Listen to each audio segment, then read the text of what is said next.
Massive ngayon mga kababayan yung pagpapakalat ng fake news na yung PhilHealth daw siniro budget ng ng Congress. Nag-react na po yung yung Kongreso, especially yung members ng Dayangans, si Congressman Paulo Ortega ng La Union. Tigilan anya ninyo yung fake news ninyo. Siguro anya itong mga vloggers na nagpapakalat ng fake news na dinifund anya siniro budget yung PhilHealth, hindi na member ng PhilHealth. Kasi sa katotohanan po, hindi man po totoo na siniro budget. May budget po ang PhilHealth. Ang inalis po ng Congress yung subsidy. Pero ang ang PhilHealth, may dati ng budget sila.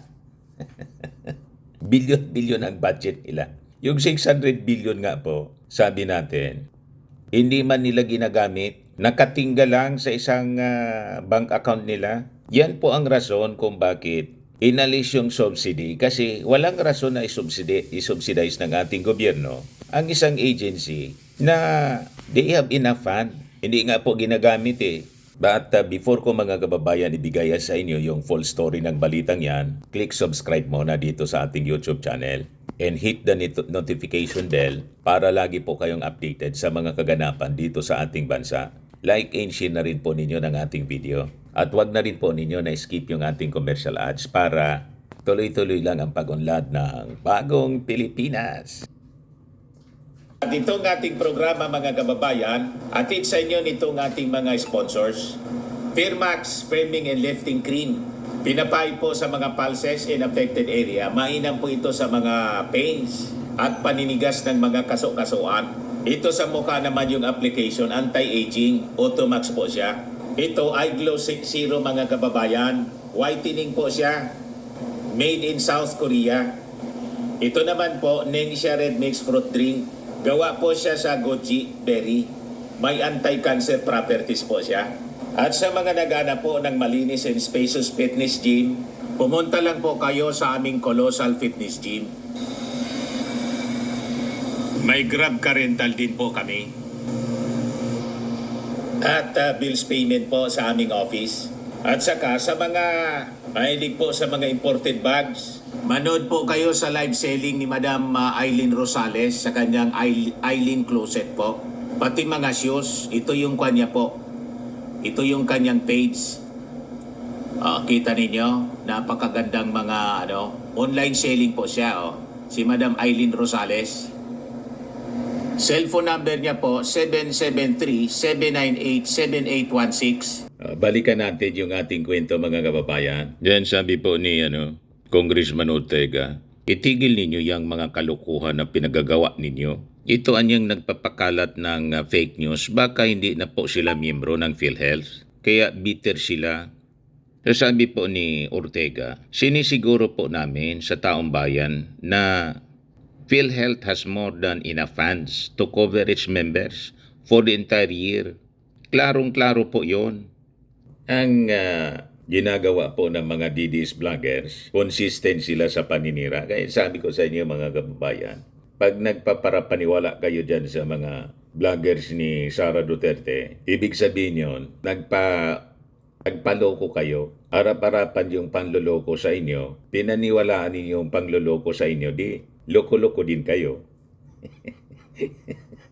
Di ba gano'n yun? Ang naniniwala sa mga manloloko, loko-loko.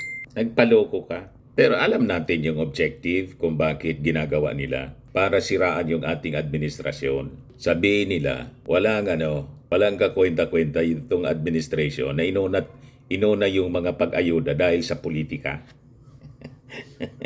Vote buying niya. Yan ang linya ng kanilang propaganda narrative para niya sa 2025 midterm election. Binibili na ang mga botante para niya sila mag-perpetuate sa poder. Ganoon mga kababayan. Pinapakalinaw po, walang budget na ginagalaw po ang Congress kasi may dati ng budget ang PhilHealth. Ang inalis po subsidy.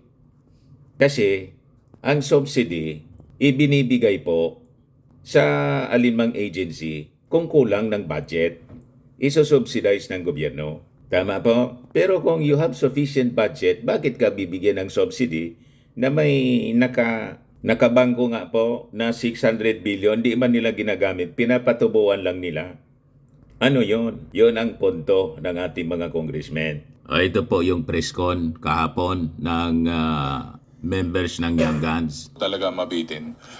Kaya sinisigurado po natin na sa taong bayan po na PhilHealth has more than enough funds to cover its members for the entire year. Klarong-klaro po yun. Itong mga nagpapakalat po ng fake news, baka hindi pa po sila membro ng PhilHealth, kaya bitter sila. Kaya itigil nyo na yung mga kalokohan na pinagagagawa nyo. Ito naman po yung sabi ni Tingog Party List Congressman Jude Asidre sa tanong ng mainstream media. Pakinggan po natin. Kongs Earl po. Last question. Sir, yung dun kayo sa budget sa zero subsidy ng PhilHealth, may mga ilang mini vloggers na medyo nag-cause ng public panic na hindi raw pwede magkasakit next year dahil nga wala raw budget ang PhilHealth. So sir, direct message na lang siguro natin sa publiko para masiguro na hindi mabibitan yung mga benepisyo nila next year, sir. Well, sa mga kababayan po natin, klaro ho yung mga numero. Hindi po matitigil sa isang taon. May sapat pong reserbang pondo ang PhilHealth para matugunan, hindi lang para sa isang taon, 2 taon pa po.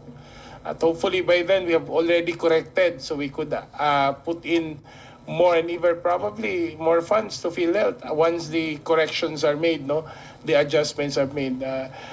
Una, wag ho kayong magkakasakit. Kahit may PhilHealth o wala, hindi po magandang nagkakasakit. Pangalawa,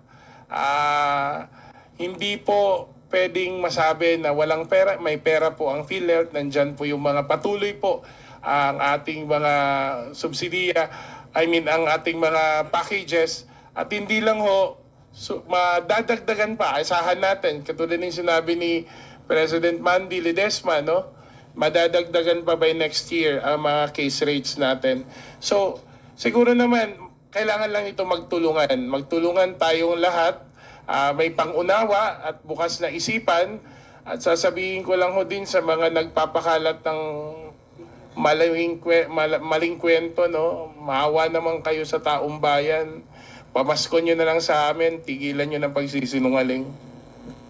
Malinaw po na propaganda, black propaganda ng mga DDS vloggers. Gusto nilang siraan yung ating Pangulong Bongbong Marcos saka si Martin Romualdez. Masyado nang insecure kasi po. Kasi pabulusok ng pabulusok yung gusto nilang maging susunod na Pangulo, si Sara Duterte. Hindi po totoo na walang budget sa PhilHealth. Ang tinanggal po yung subsidy kasi yung 600 billion pesos na reserve fund nila hindi man ginagamit. Kahit man ako ang congressman, itatanong ko sa PhilHealth, ba't hindi ninyo ginagamit tapos hihingi kayo sa amin? Tama po? May reserve fund ka, hindi mo ginagamit tapos hihingi ka sa akin ng subsidy. Ano yan? Niloloko mo kami? Yan po ang malinaw mga kababayan na kwento.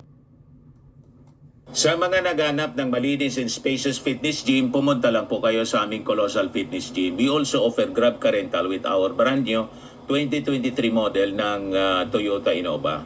We also accept booking for those who are planning to travel via PAL, Cebu Pacific, and other airline companies, local and international, and bills payment for Meralco Bills, PLDT, Aleco Bills, etc. Ang Colossal Fitness Gym is located at 3rd floor Security Bank Building, Landco Business Park, Legazpi City, Albay. For inquiries, look for Chilon Maravillas. Contact number 0966-802-0949. Yan yung aming Innova. Lagi na pong matao sa amin.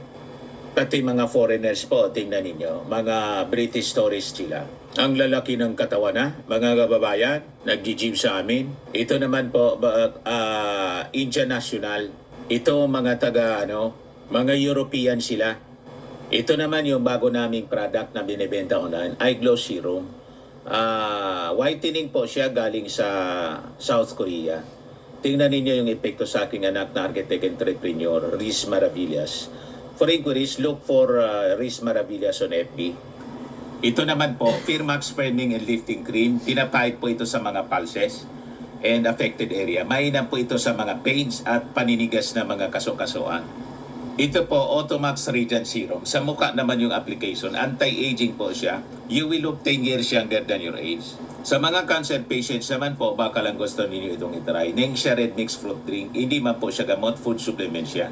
Kaya lang, gawa siya mga kababayan sa goji berry. Yung goji berry may anti-cancer properties. Yung mga inquiries ninyo, dumiretso na lang kayo sa aming messenger sa Facebook para masagot namin agad. Ayos po? Ako po si Dante Maravillas. Bye-bye. God bless.